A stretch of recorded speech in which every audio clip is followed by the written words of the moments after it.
많이 했지 않습니까? 한국뿐만이 아니라 전 세계에서 중국에서 막 공사를 했는데 본사가 이런 거에 대한 세금 관리 2009년에 나오게 됩니다. 이런 경우에 중국 국경 내에 기구를 비거주자의 납세 의무 중에서 이제 정리해 보겠습니다. 비거주자 기업의 납세 의무. 중국 국경 내에 기구 및 장소를 설립한 경우요. 납세 의무의 내용을 한번 보시면 세계 산출, 현지법인과 동일합니다. 현지법인은 설립 안 했지만 이렇게 기구 장소가 있다라고 판정받게 되면 그 기구 장소에 대한 세무 처리는 현지법인과 동일합니다. 현지법인과 거의 동일. 기업소득세법 실수제 50조에 있습니다. 비거주자 기업이 중국 내에 기구 장소를 설립한 경우 중국 외의 본사에서 발생한 비용 중 비용이 본사에서 발생했다 하더라도 이 기구 장소가 가게 되면 중국에 가서 비용 인정해주겠다는 내용입니다.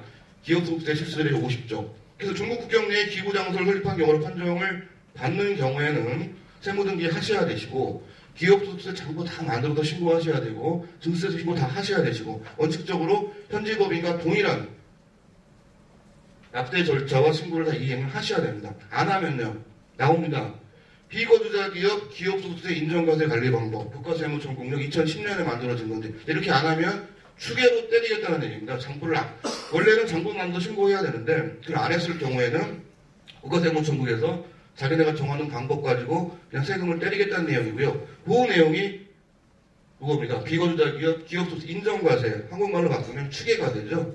관리 방법이 이렇게 있고요. 되게 높습니다. 그러니까 이리 가면 손해가 많이 크죠. 정상적으로 장부마다 신고하면 세금이 들려도 되는데 안 하게 됐을 경우에는 세금도 기업에 불리하게 부과하도록 되어 있고요. 또 해야 될 거 안 했으니까 뭐 벌금 내야 되고 뭐 과태료 내야 되고 뭐 잔뜩 붙습니다. 기구 장소를 설립한 경우, 또 설립한 것으로 판정받는 경우를 보셨고요. 이제는 기구 장소를 설립하지 않은 경우 보겠습니다. 비거주자 기업이 기구 장소를 설립하지 않은 경우. 기구 장소를 설립한 경우는 한국 본사가 중국의 기구 장소를 설립한 거로 보는 경우에는 현지 법인이나 중국 법인이 원칙적으로 외관상 뭐 해줄 일이 없어요. 왜냐하면 기구 장소로 인정을 받는 순간 얘가 세법상 범인이기 때문에 지가 하는 거죠. 그래서 거기는 이제 한국 본사가 해야 되는 일이고 물론 일은 해주겠죠. 근데 형식적으로 끊어내면 중국 현지 법인은 개입될 여지가 없어요. 여기는 좀 달라질 겁니다. 이제 비거주자 기업의 납세 의무 중국 국경 내 기구 및 장소를 설립하지 않은 경우입니다. 비거주자 기업 개념 잡히셨을 거고요. 기구 장소 잡히셨는데 이게 아닌 경우입니다. 납세 의무의 법인은 중국 국경 내 원전소득 법 규정하고 있고요. 납세 의무의 내용 보시면 과세대상 소득의 계산 주로 아까 나왔던 그런 겁니다. 이제 현지법인 설립했더니 현지법에서 배당금을 주는 경우 기구 장소랑 없잖아요.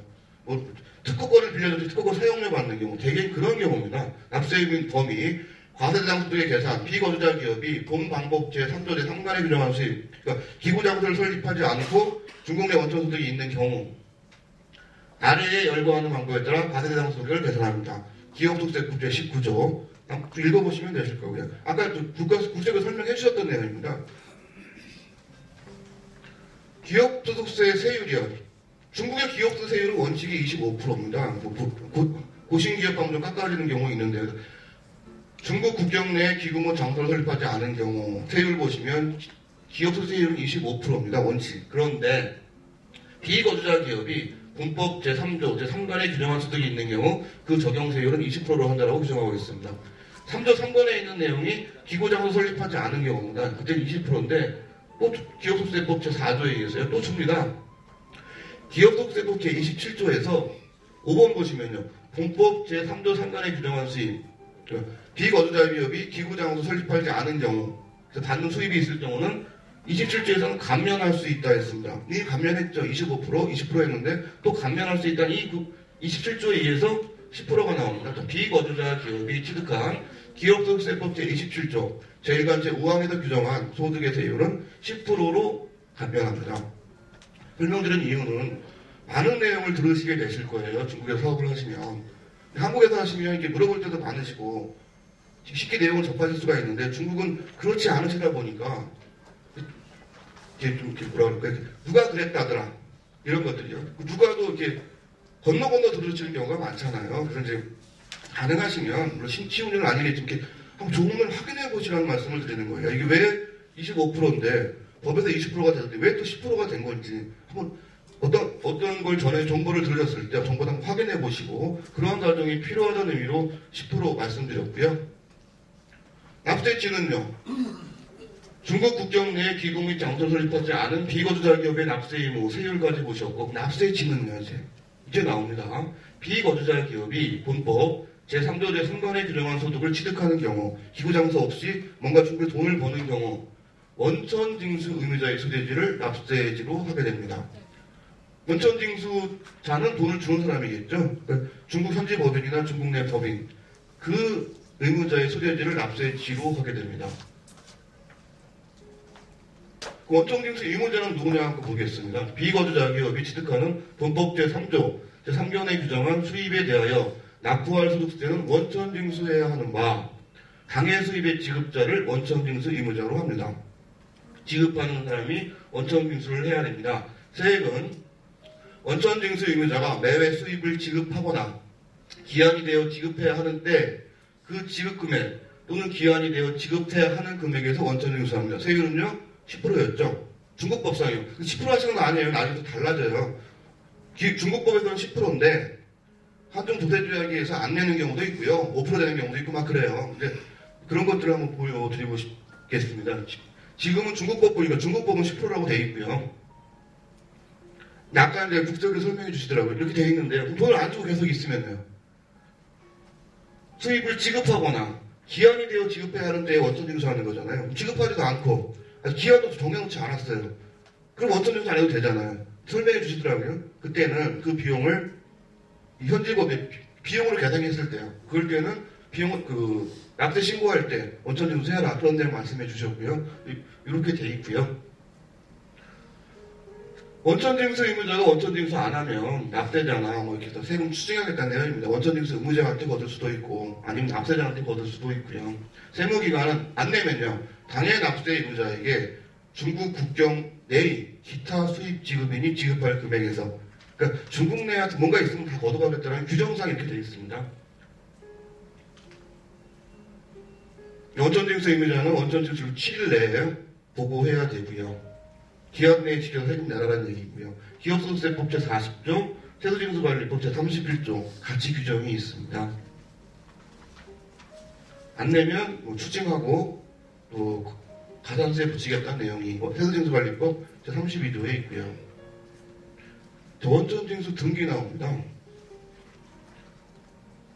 원천징수 의무자의 원천징수 의무 등록 업무에 관한 처리 범위와 방법은 국무원이 정합니다. 아까 국석에서 말씀해 주셨는데 원천징수 의무가 생기면 30일 내에 원천징수 등기를 하셔야 됩니다. 그 내용 보시면 원천징수 의무자 우리 사례의 경우에는 중국 내 현지 법인이나 혹은 중국 법인 이거 원천징수 의무자가 되겠죠. 원천징수 의무자는 가만히 있으면 안 됩니다. 원천징수 의무자는 납세 의무가 발생할 날로부터 30일 이내에 소재지 주관세무기관에 원천징수 등기 신청을 하고 원천징수 등기 등을 수정해야 됩니다. 아닌 경우에 도장만 받으면 세무기관에 기존에 세무등기를 마친 원천징수 의무자에 대해서는 당해 세무등기증에 원천징수 사항을 등재하고 교부하지 않는다. 한국에서는 일을 막 하다 보면 이런 상황을 많이 들어봐요. 한국에 있는 기업들은 돈을 안 준대요, 중국에서. 근데 얘기를 들어보면 돈을 줄 수가 없는 거예요. 중국 현지법이나 중국 법인이 한국으로 쏠 수가 없어요. 왜? 이거 안 해놨기 때문에. 이거 안 해놨기 때문에 원래 보죠? 납세 의무가 발생하려고 30일 내에 해야 되는데 이게 안 돼 있다라는 거죠. 그러니까 돈을 보내지를 못하는 거예요. 지금까지 얘기하면 이거 늦게 했다고 막 난리를 치잖아요. 그래서 현지 법인 혹은 중국 내 법인에 계실 때는 본사의 거래에서 원천징수 의무가 발생하면 이거 등기를 꼭 하시고요. 이거 이제 78페이지는 삭제하시면 돼요. 인사과정에서 중복됐으니까요. 79페이지 보시면 동일한 내용입니다. 이미 세무등기를 처리한 원천징수 의무자는 가서 신고하고 도장 한 번 더 받아오면 되고요. 그렇지 않은 경우는 이런 원천징수도 많이 잘 안 되고 있었어요. 중국에서 그동안. 중국이 개혁개방을 하고 막 급격하게 경제발전을 이루다 보니까 보시는 바대로 한 2004년경부터 시작해서 2010년까지 뭔가 막 쏟아지고 있습니다. 여기도 마찬가지입니다. 이런 게 있었는데 제대로 관리가 안 되니까 2009년 1월일을 시행하는 비거주자 기업의 소득세 원천징수 관리 점정 방법에 나옵니다. 전 세무국에 관리 강화라는 지침이 나오게 되고요. 여기까지가 이제 그 중국의 기업소득세법과 기업소득세법 실시 조례를 보셨습니다. 정리하면 거주자 기업으로 판정받게 되면 현지 법인이니까 그냥 그대로 법 적용당하게 될 거고요. 비거주자 기업 중에서 기구장소가 있다. 그럼 현지 법인과 동일하게 됩니다. 기구장소가 없는 경우는 이제 이렇게 절차가 가게 되는데 중국 법을 보셨으니까 한정조세조약 보겠습니다. 좀 빨리 가도록 하겠습니다. 한정조세조약에 관련 규정, 사례와 관계되는 것만 보겠습니다. 한정조세조약 제7조예요. 일방제약부의 기업의 이윤에 대하여는 한국 본사의 사업 이윤에 대하여는 한국 본사가 중국에 소재하는 고정사업장을 통하여 중국에서 사업을 경영하지 아니하는 한 중국은 과세 못한다. 이게 한정조세조약이 있는 내용입니다. 사업이에요. 사업활동에서 본 이유는 고정사업장을 중국에 설치했을 때만 중국은 과세를 하고 그렇지 않은 경우는 과세 못한다는 내용입니다. 이거 전 세계 모든 조세조약에 있는 거고요. 사업이윤 조약 제7조에 있습니다. 사업이윤 쭉 읽어보시고요. 결국은 이제 사업이윤의 포인트는 고정사업장을 설치한 경우만 낸다라는 겁니다. 또 사업이윤 넘어가고요. 취향은 좀 중요하니까요. 다만 사업이윤은 이런데요. 이 협정의 다른 조항에서 별도로 취급되는 소득의 항목이 있는 경우에는 그거 조항 따르라는 얘기입니다. 사업이윤은 원칙적으로 고정사업장 설치하지 않았으면 세금 안 내는 건데요. 부동산 소득이나 로얄티 같은 사용료는 별개다. 별도의 조항이 있습니다. 다른 데서 특별한 규정이 있지 않는 한 사업이윤은 고정사업장을 설치한 경우에는 과세한다라는 겁니다. 조금 쉽게 와닿기 위해서 말씀 한번 드려보겠습니다. 아까 중국법 보면 뒤에 다시 나오는데요. 10% 원천 징수한다고 말씀드렸습니다. 10% 기구장소 설치했으면 현지법인하고 동일한 세무처지. 기구장소 설치하지 않았으면 10% 원천 징수한다고 했습니다. 중국에서요. 여기서 바뀌는 겁니다. 이제 기구장소를 설치하지 않았다라면 기구장소랑 고정사업장은 비슷한 개념인데 그거 안 했다라면 여기 정해졌죠. 세금 물리지 말라는 얘기입니다. 다른 별도의 규정이 있는 한. 그래서 기구장소 없는 경우 중국세법은 10%로 원천 징수한다고 했습니다. 한정조세조약에 의해서 다른 특별한 조항이 없는 한 사업이윤은 기구장소 없으면 세금 물리지 않게 됩니다. 10% 안 내는 겁니다. 고정사업장 보시면 고정사업장이라 함은 기업의 사업이 전적으로 또는 부분적으로 영위되는 고정된 사업 장소를 말합니다. 이거 기구장소랑 같은 의미인데요. 아까 국세국에서 오신 분이 말씀하셨어요. 중국의 기업소득세법은 기구장소에 기간 개념을 넣지 않고 있습니다. 기간. 근데 여기서 이제 기간 개념이 나올 겁니다. 고정사업장이라면 이런 거 말한다 해서 고정된이라는 게 있죠. 고정된을 설명하죠. 고정사업장은 똑같죠. 기구장소랑 관리장소, 지점, 사무소, 공장, 작업장, 기구장소. 중국의 세법의 기구장소랑 동일합니다. 이런 걸 포함하고요. 고정사업장은 또한 다음을 포함한답니다. 아까 기구장소 기억하시면 됩니다. 건축장소, 건설, 조립, 설치공사 또는 이상의 장소나 공사와 관련된 감독활동을 포함하되 그러한 장소 공사활동이 6개월을 초과하여 존속하는 경우. 아까 중국 기업소득세법은 6개월이라는 기간이 없었어요. 한정소 6개월 안 넘으면 세금 부과하지 말자. 6개월 넘을 때만 하자. 수정이 되고요. 일반 제약국의 기업이 한국 본사의 직원이 중국에 와서 용역을 제공을 한다. 그러면 마찬가지라는 얘기입니다. 12월 이내의 기간은 6개월을 초과하는 경우 고정사업장이 있다라고 보였다는 얘기입니다. 고정사업장 말씀드렸고요. 아까 나왔던 얘기입니다. 다시 한번 정리해서. 이런데 고정사업장은 이런 거 이렇게 판정을 하는데 이런 것들은 또 고정사업장을 안 보겠다는 얘기입니다. 아까 국세국 설명해 주셨는데 바로 이 내용을 설명해서 어느 정도 와닿으셨는 걸 보시면요. 기업에 속하는 재화나 상품의 저장, 전시, 인도의 목적만을 위한 시설 사용. 이건 6개월 넘어도 기구장소 아니고요. 저장, 전시, 인도의 목적만을 위한 기업 소유 재화 중 상품 재고 보유. 이런 것들은 아니라는 얘기입니다. 마찬가지로 쭉 보시면 되고요. 그 다음에 아까 영업대리인하고 비슷한 내용입니다. 독립적 한국 본사가 중국에서 영업대리인 해가지고요. 영업대리인한테 일을 다 시키면 본사 직원이 오는 거랑 똑같잖아요. 그런 경우도 고정사업장으로 보겠다. 다만 그 사람이 지속적으로 제 일만, 한국 본사 일만 해주는 게 아니라 다른 데도 많이 한다. 그건 고정사업장 아니지만 형식적으로 본사 직원이 온 거랑 똑같다. 그럼 그것도 고정사업장으로 보겠다. 아까 내용을 수정하고 있는 거죠. 읽어보시면 됐습니다.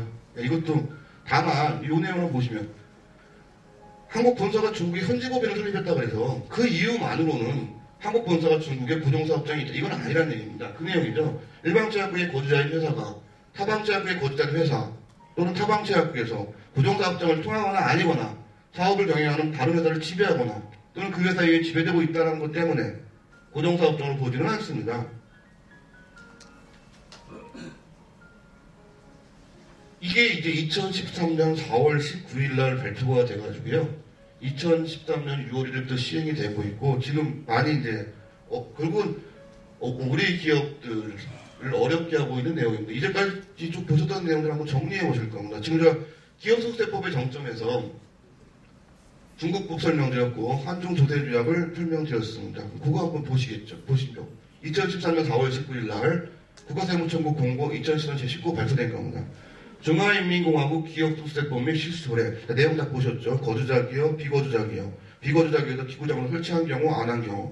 그거 보셨습니다. 또 중국 정부가 대외 체결한 이중과세 방지협정. 우리는 쉽게 가서 한중조세조약에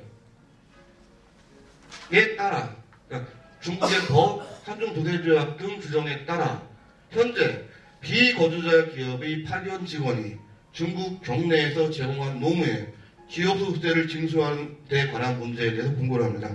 딱 사례입니다. 한국 본사 직원이 중국에 와서 뭔가 일을 하고 있습니다. 이때 그 일하는 그 이유 하나로 한국 본사가 중국에 고정사업장을 설치했다고 볼 것이냐, 어떻게 할 거냐, 그걸 정리를 해줍니다. 이제 새로운 법을 만든 건 아니고요. 있는 법을 좀 느슨하게 관리하다가 이번에 대대적으로 관리를 하면서 많이 지금 세무조사 많이 이루어지고 있습니다. 1번 보시면요. 비거주자 기업의 파견 인원이 중국 경내에서 노무를 제공하고 파견 기업이 피파견 인원의 업무 결과에 대해 일부 혹은 전부의 책임과 위험을 감당하며 일반적으로 피파견 인원의 업무 실적을 복합평가하는 경우 다 이렇지 않습니까? 한국 본사에서 파견돼 왔다라면 다 이런 경우죠. 이런 경우는 파견 기업이 중국 경내에 기구 장소를 설립하고 노무를 제공하는 것으로 간주한다. 비거주자 기업 중 기구 장소 설치한 거로 봐서 이 기구 장소를 현지법인과 동일하게 취급하는 이 내용입니다. 어디서요? 중국 법에 의해서요. 기구 장소입니다. 근데 파견 기업이 세수 협정을 체결한 상대방 기업에 속한다라면 파견 기업이 세수협정을 체결한 상대방 기업에 속하고 노무를 제공하는 기구 장소가 상대적으로 고정성과 지급성을 구비한 경우에는 그 기구 장소를 중국 경내에 설립한 상선으로 간주한다. 그러니까 앞부분은 중국세법을 설명하고 있고요. 왜냐하면 조약이 안 체결된 나라도 많으니까요. 조약이 체결된 나라에 대해서는 고정성과 지구성이라는 개념이 들어갑니다. 쉽게 보시면 앞에 본 내용이에요. 6개월. 그거만 하나 추가되는 거죠. 조세조약이 수정되기 때문에요. 그래서 이런 경우면 고정사업장 설치한 거를 보겠다라는 겁니다. 이 원칙이고요. 이걸 정할 때요. 그러니까 비거주자 기업이 파견인원이 중국 경내 노무를 제공하고 파견 기업이 피파견인의 업무 결과 일부 혹은 전부의 책임 의무를 감당하며 평가하는가 이걸 판단할 때 이런 걸 고려하라는 겁니다. 상기 판단을 내릴 때 이하 요소를 결부하여 확정해야 된다. 1. 노무를 접수하는 중국 내 기업이 한국 본사에 뭐 돈 주는 거 있느냐. 두 번째는요. 중국에 있는 기업이 한국 본사에 돈을 주는데 그 A, 파견된 인원한테 주는 월급보다 많이 돈을 주느냐. 파견 기업이 접수 기업에게 지불한 관련 비용을 전부 그 직원에게 주지 않고 일정한 이익을 보류하느냐. 파견 기업이 부담한 피파견 인원의 급료 임금에 대해 본사에서 받는 월급에 대해서요. A가 본사에서 받는 월급을 중국에서 개인 소비를 전액 납부하고 있느냐. 파견 기업이 피파견 인원의 수, 취임 자격, 봉급, 중국 경제 업무 지점을 뭐 확정하느냐. 여기 사실은 다 벌리게 될 가능성이 상당히 높습니다. 이런 거 따져봐서 고정사업장, 기구장소를 판정하라고 지침을 줘버렸고요. 근데 이번은 이제 와서 본사 직원이 왔는데 이사회에 참여하고 주총에 참여하고 이런 건 아니라는 얘기가 이제 이번에 있는 거고 당연한 내용이죠. 이번에 있는 내용은 뭐죠? 아까 한정조세조약에서 현지법인 설립했다고 해서 자회자 있다고 해서 아니라는 얘기가 이번 다시 한번 풀려져 있고요. 3번 보시죠. 이거에 의해서 이게 결정이 됐어요. 고정사업장이 있는 걸로 판정을 받았다라면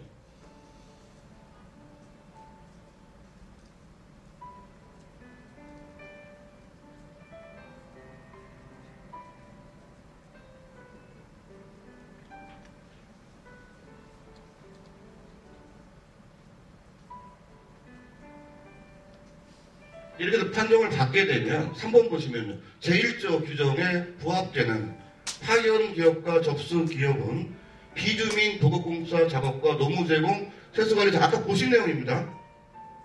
뭐 세무등기하고 뭐 어쩌고저쩌고 하는 얘기 앞에 다 내용 있는 내용. 그거에 따라 세무등기와 등록, 비용신고 등 기타 세수사항을 정리해 드리면 이거죠. 이렇게 고정사업장으로 판정받게 되면 현재 법인하고 똑같이 세무등기하고 기업소득세 내고 등치세 내고 그 얘기입니다. 그 다음 또 4번 보시면요. 제1조에 부합되는 파견기업은 해야 되는데 법에 따라 그 취득관속을 정확하게 계산하고 사실대로 기업소득 신고 납부해야 하며 장부 작성하라는 얘기죠. 해야 되는데 만약에 안 하면 중국 세무기관은 관련 규정에 따라 관련이다 아까 보셨죠? 인정과세 방법 그거에 따라 추기할 권리가 있다 이렇게 되어 있습니다. 그다음에 또 보시면 주관세무기관은 파견행위에 대한 세수관리를 강화하고 중점적으로 이하 파견행위와 관련된 자료 및 잘하기 위해서 이런 거 조사하는 내용입니다. 1번부터 5번까지. 파견기업, 접수기업, 피파견이나 간의 합정계약서 약정 다 파악해라. 이 내용 파악해라.